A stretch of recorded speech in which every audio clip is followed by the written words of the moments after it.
Hi friends, please subscribe to Amravati Media and press the bell icon for more latest updates. TDP versus Janasena తెరపైకి పవన్ పెళ్లిళ్లు. ముఖ్యమంత్రి Chandrababu Naidu, deputy CM Pawan Kalyan మధ్య సత్సంబంధాలున్నాయి. కానీ కింది స్థాయిలో మాత్రం టీడీపీ జనసేన శ్రేణుల మధ్య ముఖ్యంగా సోషల్ మీడియాలో వార్ ఓ రేంజ్లో సాగుతోంది. వ్యక్తిగత దూషణల వరకు వెళ్లారు. టీడీపీ జనసేన పార్టీలకు సంబంధించి కాస్త గుర్తింపు ఉన్న సోషల్ మీడియా యాక్టివిస్టులు పరస్పరం తిట్టుకుంటూ పోస్టులు పెట్టుకోవడం చర్చకు దారితీసింది. వీళ్ల గొడవల్ని గమనిస్తే కేవలం రాజకీయ అవకాశవాదంతో కలిసి ఉన్నారనే అభిప్రాయం కలగకుండా ఉండదు. CM Chandrababu, deputy CM Pawan Kalyan పక్కపక్కనే కుర్చీలలో కూర్చోవడం మొదలుకొని అసెంబ్లీ సమావేశాలలో పవన్ను టీడీపీ ఎమ్మెల్యే బోండా ఉమా అందుబాటులో ఉండరనే వరకు జనసేన సోషల్ మీడియా యాక్టివిస్టులు సీరియస్గా తీసుకున్నారు.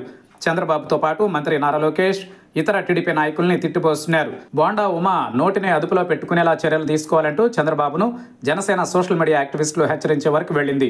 20 నుండి 30% ఓటు బ్యాంకు కలిగిన పార్టీగా జనసేన నాయకులు చెబుతుండడం గమనార్హం. అలాగే తాను ఖరీదైన కుర్చీలో రాజసం ఉట్టిపడేలా చంద్రబాబు కూర్చోవడం, పక్కన విసిరేసినట్టు పవన్ను కూర్చోబెట్టుకోవడాన్ని జనసేన యాక్టివిస్టులు అసలు జీర్ణించుకోలేకపోతున్నారు. కూర్చునే కుర్చీల్లో ఏముంది? బెయిల్పై దాంతో సంబంధం లేకుండా రాజకీయాలు చేసే నాయకులు ఎవరో తెలుసుకోవాలంటూ పరోక్షంగా చంద్రబాబును జనసేన గుచ్చుతోంది. తమ నాయకుడిని ఒక మాట అంటే 10 తిడతామని టీడీపీ వైపు నుంచి రియాక్షన్ వస్తోంది. మా చంద్రుడు ఏకపత్నీవ్రతుడు, మిగిలినోళ్లు నాకు తెలియదు అని ఐటీడీపీ ప్రతినిధి ఉండవల్లి అనూష ఘాటు ట్వీట్ చేశారు. ఈ ట్వీట్ జనసేన యాక్టివిస్ట్ పోస్టుకు కౌంటర్గా చేయడం విశేషం.